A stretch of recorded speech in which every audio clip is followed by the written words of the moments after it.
Shalom umat-umat Tuhan yang terkasih dimanapun berada, para pemirsa setia channel YouTube Gereja Masehat Menari Ketujuh Timoho Yogyakarta. Berjumpa kembali dengan saya, William Marius, yang akan membawakan pelajaran sekolah sahabat kita, pelajaran yang kedua di dalam triwulan keempat atau triwulan terakhir di tahun 2021 ini. Pelajaran kedua dengan judul Pelajaran Sejarah dari Musa. Dan sebelumnya kita akan sama-sama tunduk kepala dan berdoa. Tuhan Yesus, terima kasih ya Tuhan untuk berkat penyertaan-Mu sepanjang 1 minggu lamanya ya Tuhan kami bekerja, dan di saatnya Tuhan menjelang Sabat-Mu kami akan mempelajari ringkasan sekolah Sabat pada pekan ini ya Tuhan, di tanggal 8 Oktober 2021 ini ya Tuhan. Kiranya Kau bimbing kami, sertai kami agar kami paham dari mana kami memperoleh hidup, memperoleh berkah, memperoleh keselamatan, dan itu semuanya berasal daripadamu melalui pengantaran para nabi. Tuhan, kiranya Kau berkati kami dalam pelajaran ini, dalam nama Yesus kami berdoa, amin. Baiklah, saya bacakan terlebih dahulu ayat hafalan kita pada pekan ini yang diambil dari 1 Korintus 10 ayat 3-4. Firman Tuhan, mereka semua makan makanan rohani yang sama, dan mereka semua minum minuman rohani yang sama. Sebab mereka minum dari batu karang rohani yang mengikuti mereka, dan batu karang itu ialah Kristus. Nah, menarik sekali ya pelajaran pada pekan ini, pelajaran sejarah dari Musa, karena kita tahu Musa adalah salah satu tokoh penting, pastinya sangat cukup penting ya di dalam Alkitab sebagai sebuah landasan kita, landasan keimanan kita. Bagaimana Musa adalah penulis dari kitab-kitab yang paling awal di dalam Alkitab. Kitab-kitab yang menerangkan asal-usul kita sebagai sebagai sebuah ciptaan gitu kan, menerangkan siapa itu Tuhan, menerangkan bagaimana kita terbentuk, bagaimana kemudian bumi ini berproses.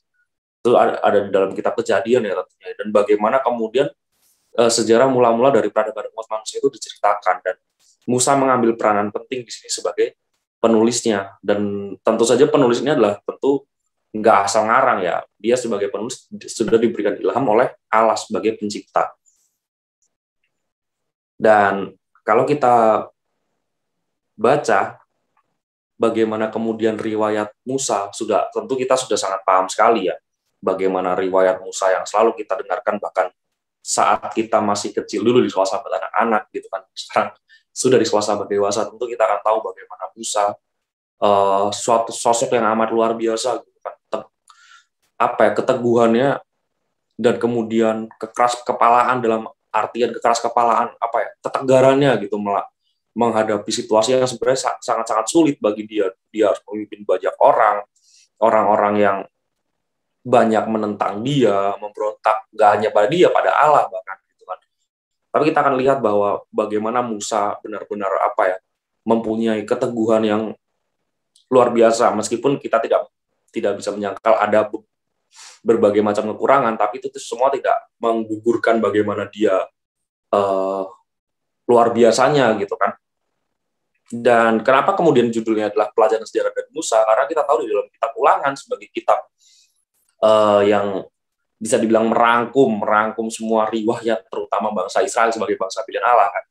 Di situ Musa kerap kali mengulang-ulang gitu kan, di sepanjang kitab ini, terutama bagaimana dia mengatakan, ingatlah apa yang Tuhan telah lakukan padamu di masa lampau. Artinya dia selalu mengambil rujukan ke masa lampau gitu kan, sebagai sebuah bekal bagi orang-orang Israel melangkah ke depan gitu kan. Makanya pelajaran sejarah, bagaimana melihat di masa lalu gitu kan. Dan kita akan sebelumnya ada satu kutipan dari Nyonya White gitu kan, yang juga bisa dibilang menguatkan apa yang sudah Musa sering katakan gitu kan.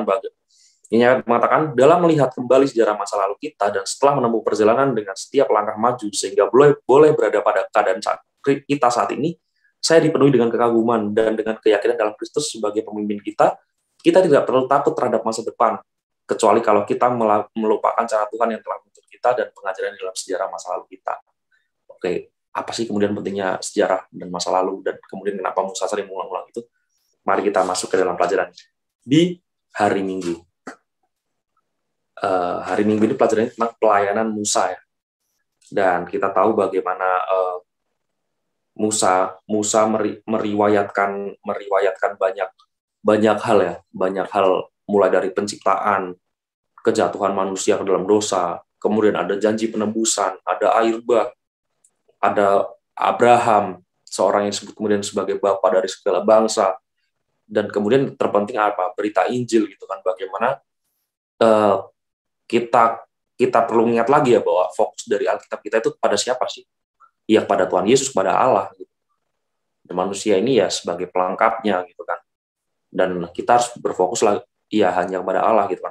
Dan bagaimana kemudian Musa berkontribusi dalam meriwayatkan ini semua di dalam sebuah kitab yang kita yakini 100% kebenarannya kan.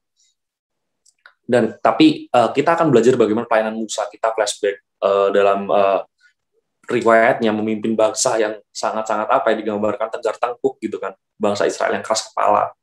Bagaimana kemudian kita tahu salah satu dosa apa yang paling fatal selama perjalanan bangsa Israel keluar dari Mesir menuju tanah Kanaan, yaitu ketika orang-orang Israel apa berbalik daripada Allah, dan kemudian apa membuat berhalanya sendiri, membuat anak lembu emas yang karena mereka sudah apa ya, semacam apa ya, desperate, frustrasi mungkin ya dengan Allah, dengan keadaan saat itu, dan kemudian mereka mencari apa, pelarian dengan membuat, dan nggak hanya pelarian sih, membuat semacam apa ya, dia berbalik arah membuat berhalanya, dan itu sangat-sangat fatal kan gitu kan, bagaimana Allah yang luar biasa perkasa memimpin mereka disepelekan dan seperti dianggap tidak ada kan. Namun dan ketika itu ya Allah akan semacam ya katakanlah memusnahkan orang-orang Israel yang tegar tengkuk semua ini gitu kan. Tapi kita tahu bagaimana kemudian kalau kita baca di dalam Keluaran 32 bagaimana Musa dalam tanda petik melobi Tuhan agar apa? Agar mengampuni orang-orang ini. Dan kalau kita baca di sini dikatakan sungguh sangat mencengangkan ketika Musa meminta Allah untuk mengampuni dosa mereka. Dan dalam kata kerjanya itu menanggung dosa-dosa mereka ini gitu kan. Dan Musa juga mengerti betapa gawatnya dosa itu dan apa yang dibutuhkan untuk mendamaikan dosa itu. Nah, dari pelayanan Musa ini, dari peristiwa ini secara spesifik gitu kan, bagaimana ada semacam apa ya, pertanda gitu kan, pertanda bagaimana sebenarnya riwayat manusia yang sudah jatuh dalam dosa ini akan memperoleh sebuah apa ya, penyelamatan, akan ditanggung gitu kan. Ya dosa kita tahu konsekuensi yang sudah pasti apa, maut kan. Dan manusia tidak punya kuasa apapun untuk melepaskan diri dari maut tanpa ada seorang yang menolong gitu kan, kecuali kita ditolong gitu kan. Dan dari kejadian ini, dari ketika Musa dengan caranya dalam tanda petik melobi Tuhan tadi, kita tahu bahwa akan ada suatu apa ya, katakanlah entitas yang akan menolong manusia itu dari dosa, yaitu ketika nanti beribu-ribu tahun setelah Musa akan datang seorang juru selamat gitu kan, yang akan menggenapkan ini semua gitu, menggenapkan penebusan, menggenapkan penyelamatan, yaitu dari Yesus Kristus itu sendiri kan. Makanya kemudian dikatakan, dan berabad-abad kemudian Petrus menuliskan tentang Yesus. Ia sendiri telah memikul dosa kita di dalam tubuhnya di kayu salib, supaya kita yang telah mati terhadap dosa, hidup untuk kebenaran. Oleh bilur-bilurnya kamu telah sembuh. Jadi kita tahu bagaimana kemudian apa yang dilakukan Musa ini kemudian menjadi semacam apa?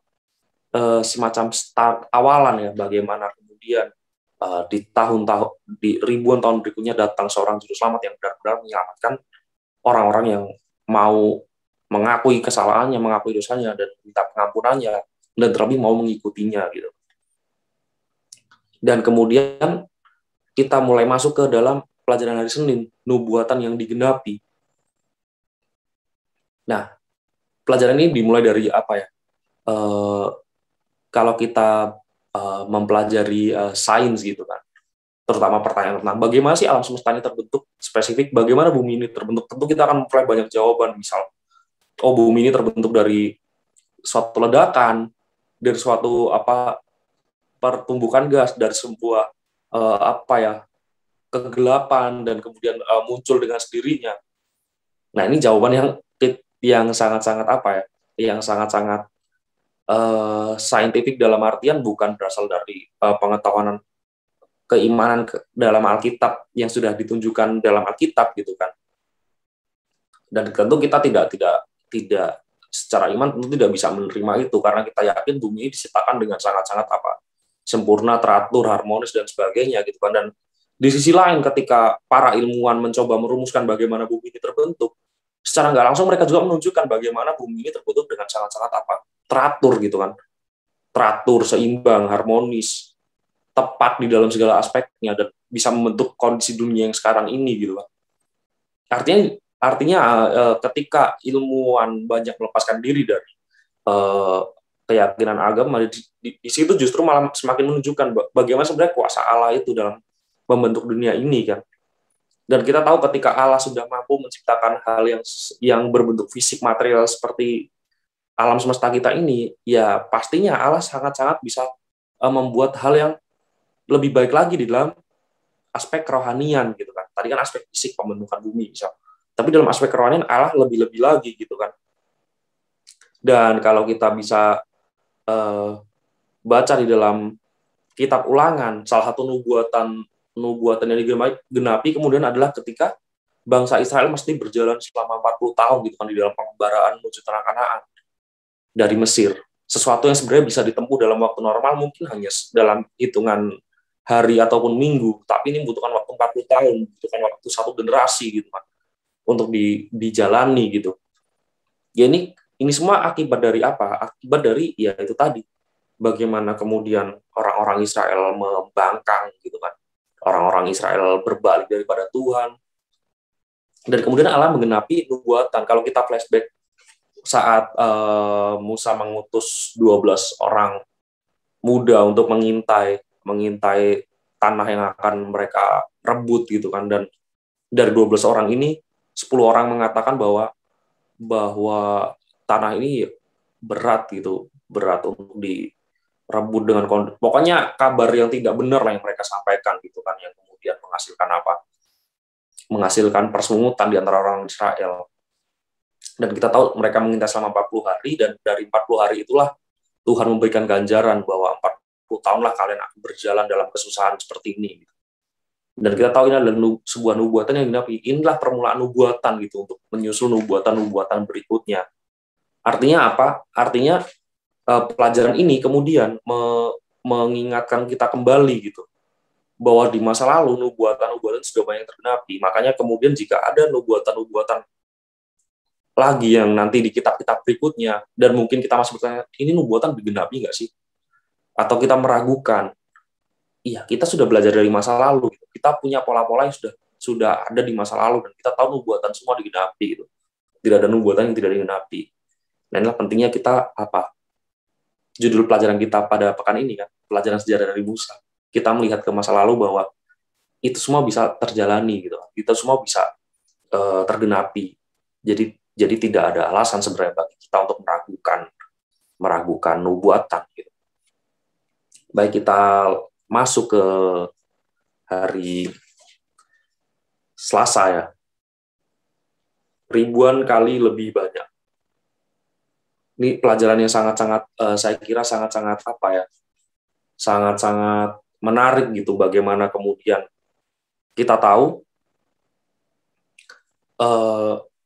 bangsa Israel ini bangsa yang sangat-sangat lagi-lagi saya tekankan, bangsa yang sangat degil, sangat ngeyel, pembangkang gitu kan, keras kepala, tegar tengkuk, orang yang kepala batu gitu kan.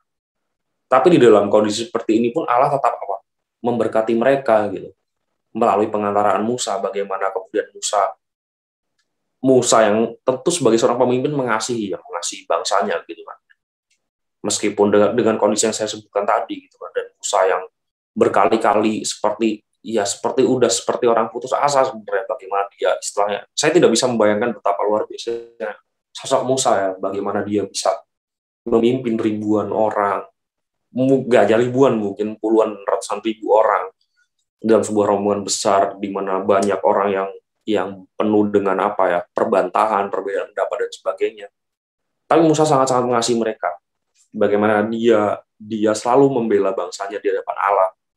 Bagaimana dia meminta Allah memberikan terus berulang kesempatan untuk orang-orang Israel benar-benar bisa mengubah gitu kan, mengubah tabiatnya gitu kan. Dan kenyataannya memang Tuhan pun pasti sayang gitu kan, baik dengan Musa, baik dengan bangsa Israel. Dan karena Tuhan sudah memilih bangsa ini sebagai dutanya, ya otomatis ya inilah orang-orang yang sebisa mungkin gitu kan, harus terus diubahkan. Dan kita tahu bahwa kemudian di tengah kondisi seperti ini Tuhan masih terus memberkati mereka gitu kan. Makanya di sini dikatakan apa? Ribuan kali lebih banyak ini apa ya? Ya ribuan kali apa namanya? Jumlah mereka terutama, maksudnya mereka dilipat gandakan semakin banyak kan. Enggak kemudian ketika mereka membangun gitulah dihabisin semua gitu. Udah musnahin aja, enggak usah disisakan lagi, enggak usah dikembangbiakan lagi orang-orang Israel. Tapi nyatanya enggak. Tuhan tetap mengasihi mereka. Bagaimana kemudian jumlah orang Israel semakin banyak, semakin berkembang biak, beranak pinak. Dan ya kembali lagi, sebenarnya untuk apa sih ini semua? Ya lagi-lagi, ya inilah orang-orang yang sudah dipilih Tuhan sebagai duta-dutanya gitu kan. Yang diharapkan sebenarnya membawa kabar baik kepada semua bangsa, semua kaum di muka bumi ini yang tercecer tidak mengenal Allah, jauh daripada Allah. Ya inilah sebenarnya fungsinya gitu kan. Makanya kemudian kita tahu bagaimana Musa kemudian membentuk apa ya, sebuah struktur organisasi gitu. Dia memilih kepala-kepala pasukan. Kita buka di dalam Ulangan 1 ayat 12 sampai 17.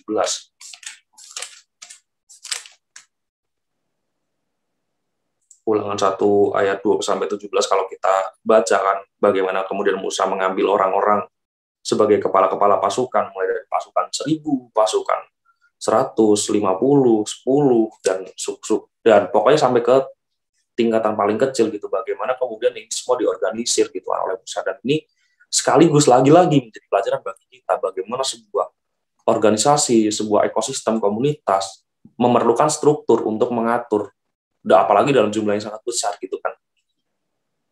Inilah yang kemudian juga menjadi pelajaran bagi kita. Kenapa sih kita harus bergereja, berorganisasi? Kenapa sih nggak kita misalnya individu aja gitu kan? Atau kolektif? Ya kolektif mungkin bisa sih, tapi artinya tetap ada kelompok-kelompok atau tetap ada orang-orang yang dibutuhkan untuk mengatur katakanlah kawanan yang sangat besar gitu kan, yang terdiri atas puluhan, ratusan ribu, mungkin jutaan orang kalau dalam kondisi sekarang gitu kan. Inilah lagi-lagi pelajaran yang kita bisa petik gitu kan dari Musa.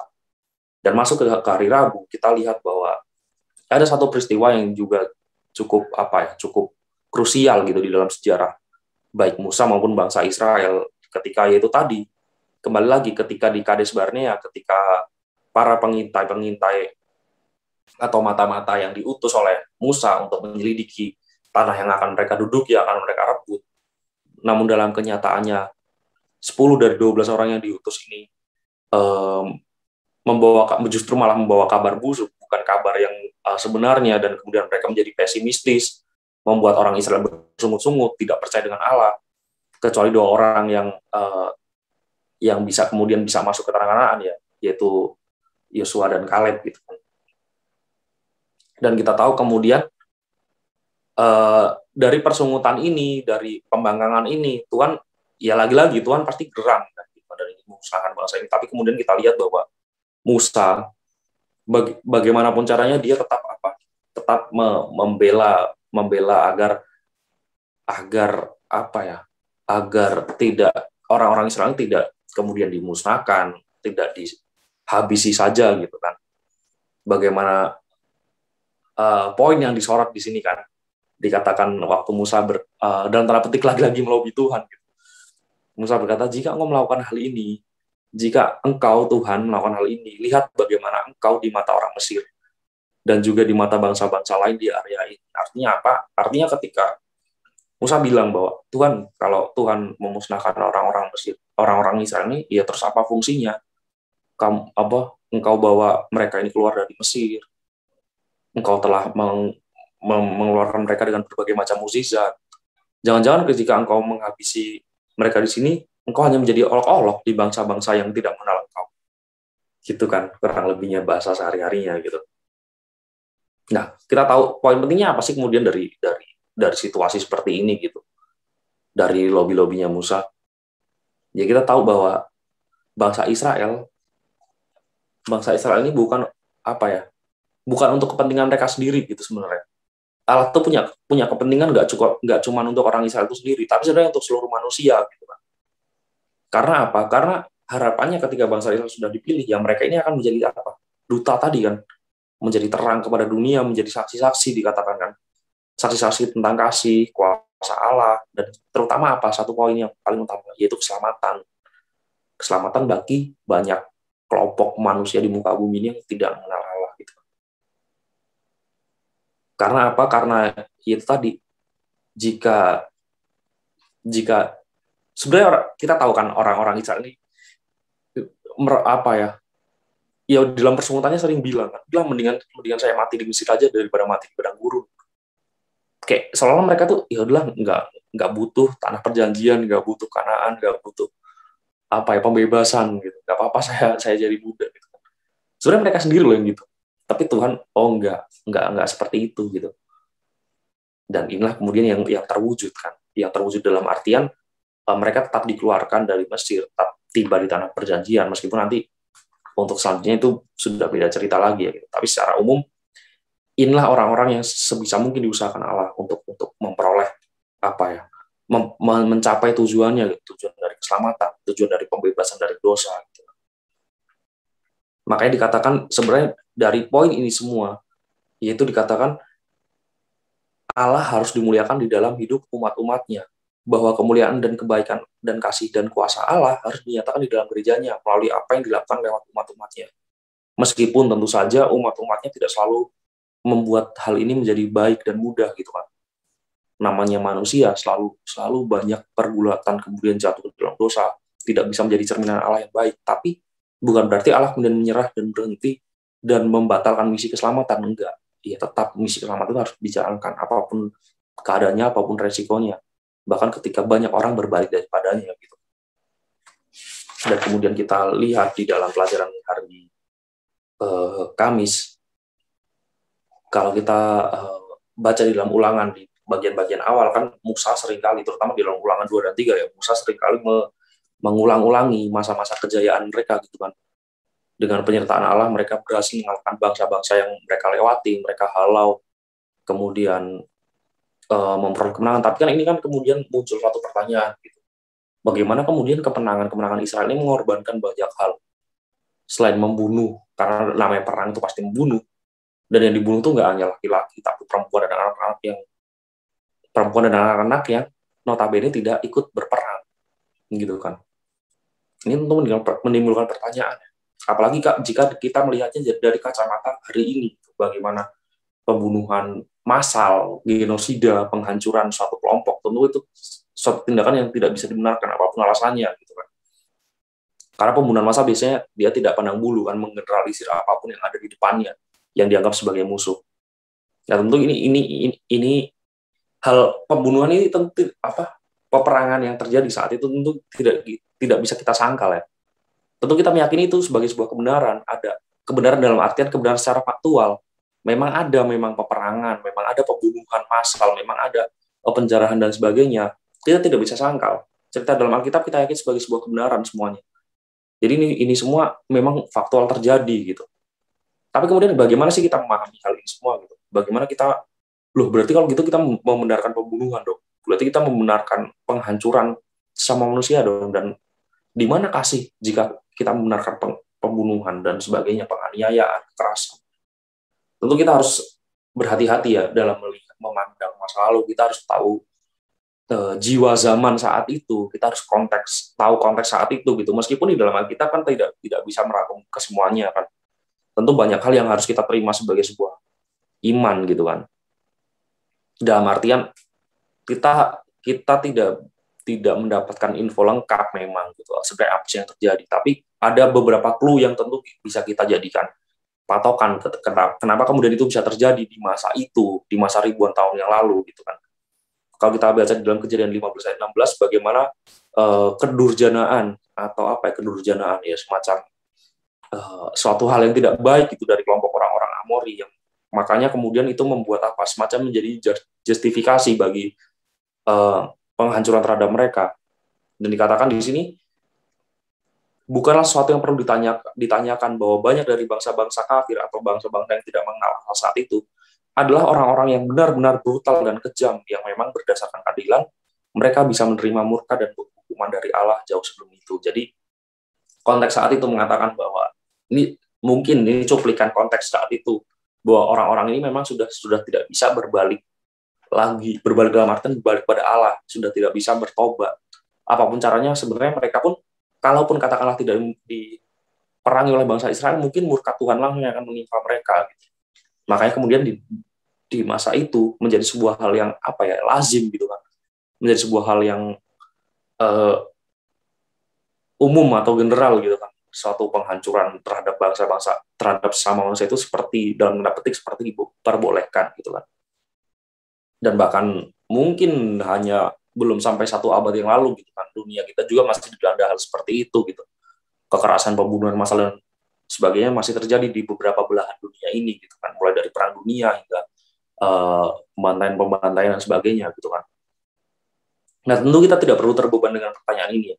Tentu kita tidak perlu memikirkan dengan berat bagaimana, berarti kita tidak punya kasih dong sebagai umat Tuhan, ternyata kita dibolehkan melakukan kekerasan, boleh melakukan penghancuran dan sebagainya.